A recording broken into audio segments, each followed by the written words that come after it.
Welcome back to the Core Cars News Tech Lab. Today we're going to be taking a look at Amazon's Fire TV in 2024. They've made a lot of changes to this over the last few years when it comes to the user interface.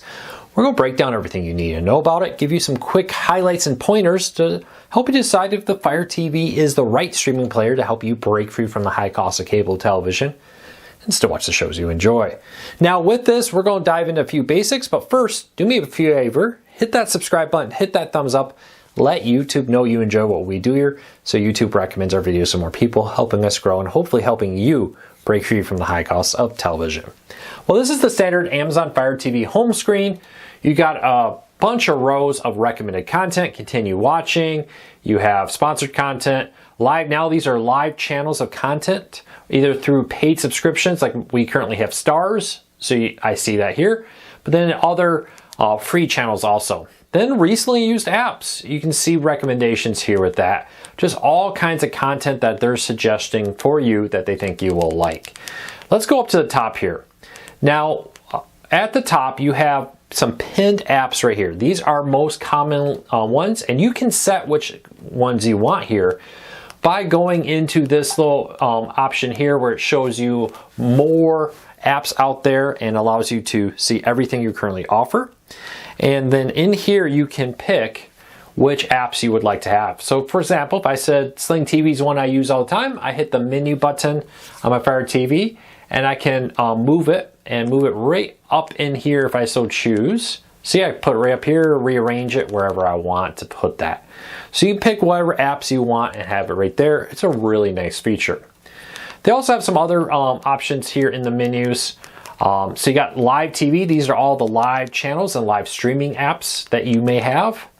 And then you have your home, free content. This is all free ad-supported content from Amazon Freevee and other places. You can search for content here. Games. Fire TV is a gaming system. You can even buy a gaming controller for it if you so choose to want to play games on your Fire TV. And there's a lot here, you know, Fortnite's everywhere it seems like, but a lot of other games on this, a good collection you can buy from here or subscribe to their gaming system. And then your stuff, these are the movies and TV purchases you have, so rentals here, watch list, all kinds of different stuff you can find in here. Now with this, you also have a lot of settings. You can go into your settings and change your network, connect devices. Like I said, a game controller can be connected there if you're looking for that. Now, one annoying thing about the Fire TV now is when you go to the home screen, when you start a Fire TV for the first time, it now displays a full screen video ad when you're doing it. Very annoying, but you can just hit the home button on your Fire TV to get away from it.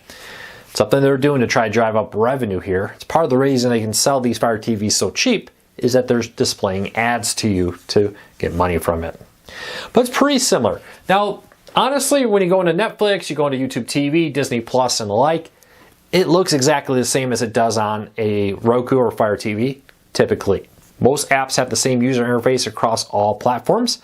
It really comes down to how you like the user interface. Now, I will say if you're very heavily in the Amazon ecosystem, use Amazon Music, Amazon Prime, all that stuff, this Fire TV does a very good job integrating all that right into the streaming player, putting it all at your fingertips.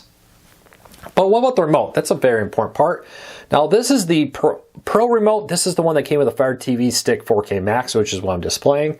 There is a slightly different version. I'll show you both versions right here. And you notice the big difference here is it just has a little bit less controls for the TV. But beyond that, they're pretty much the same. All the new Fire TVs include volume up and down for your television. You can program it to control your television. Power for your television, turn that on and off. A Alexa button here to use the voice commands to ask it things like weather, open an app, and that kind of stuff. And then you have things like the home button, play, pause, fast forward, rewind. You got some quick launch buttons of different streaming services. Now catch here, these rapidly change. So just because I'm showing you one with Disney Plus or Hulu, yours may be totally different. It seems like every time I get a new Fire TV, that's different. Because look at this one. Here's another remote I got a little bit newer. And you see no Disney Plus on it, no Hulu. You got DirecTV and Peacock on this instead. So always changing, always different with that. But it's pretty simple. Up, down, left, right, and then you press the center button here to click what you're trying to do. Overall, Fire TV is a great streaming player.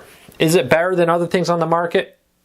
personal opinion. I really don't think that there's one streaming player that's right for everybody.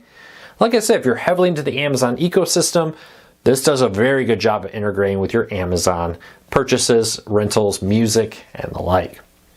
But once you get into the different streaming apps like YouTube TV, Hulu, and the like, they look pretty much the same across the board on all devices.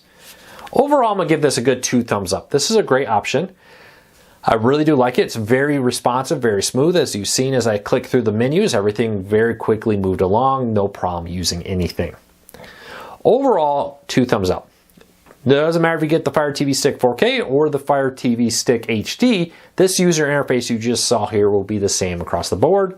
And the Fire TV Smart Edition TVs are very similar. It just adds the ability to access different HDMI ports, for example.